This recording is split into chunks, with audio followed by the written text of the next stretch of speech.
ఈ ఉదయకాలం దేవుని నామానికి మహిమ కలుగునుగాక. దేవుని వాగ్దానం చూస్తున్న దేవుని ప్రజలందరికీ మా వందనాలు.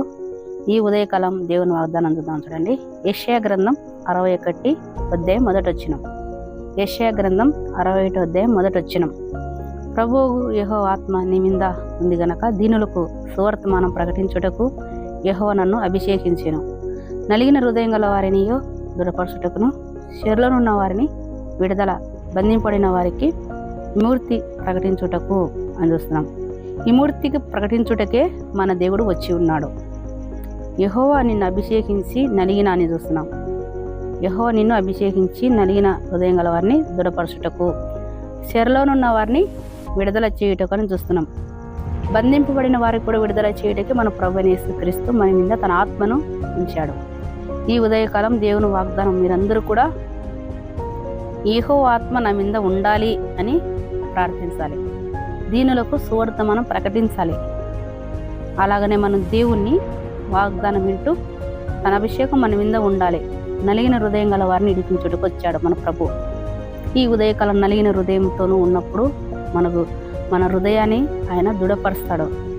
దృఢపరిచి మనకు శరీరం నుండి విడిపిస్తాడు. అందుకనక విడిపించగల దేవుడు మన ప్రభు.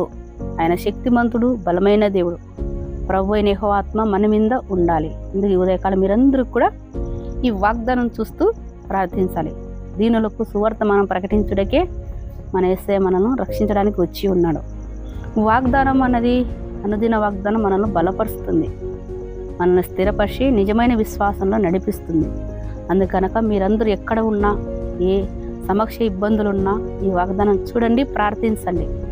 దేవునికి మనందరం మొరపెడదాం. తన అభిషేకం మన మీద ఉండలాగా తన ఆత్మను మన మీద ఉండాలి. అప్పుడు మనకు దేవుడు ఆశీర్వదిస్తాడు. నలిగిన హృదయం గల వారిని కూడా ఇడిపిస్తాడు. అందుకనక ఈ ఉదయకాలం మీరందరూ కూడా ఇలా ఈ వాగ్దానం చూస్తూ ప్రార్థన చేస్తాం. ప్రేమగల తండ్రి, కృపగల యేసయ్య, జీవంగల తండ్రి, మీ నామాన్ని బట్టి స్తుతిస్తున్నాం. ఎంతమంది అయితే ఉదయకాలం ఈ వాగ్దానం చూస్తున్నారో వారిని దీవించినైనా ఆశీర్వదించండి. దృఢపరచమని ప్రార్థన చేస్తున్నాం. నైనా శరీరంలో వారిని విడిపించే దేవుడు తండ్రి. బాధలు, కష్టాలు, నిందలు ఉన్న వారిని విడిపించే దేవుడు నాయన. నీకు అసాధ్యమైనది లేదని ప్రార్థిస్తున్నాం. ప్రతి ఒక్కరిని బలపరిచి నువ్వే దీవించి ఆశీర్వదించమని మా రక్షకుడైన యేసు నామములో ప్రార్థిస్తున్నాను తండ్రి. ఆమేన్. ఈ ఉదయకాలం మీరందరూ కూడా దేవుని వాగ్దానం వింటూ మనం ముందు కొనసాగుదాం. మీకందరికీ వందనాలు.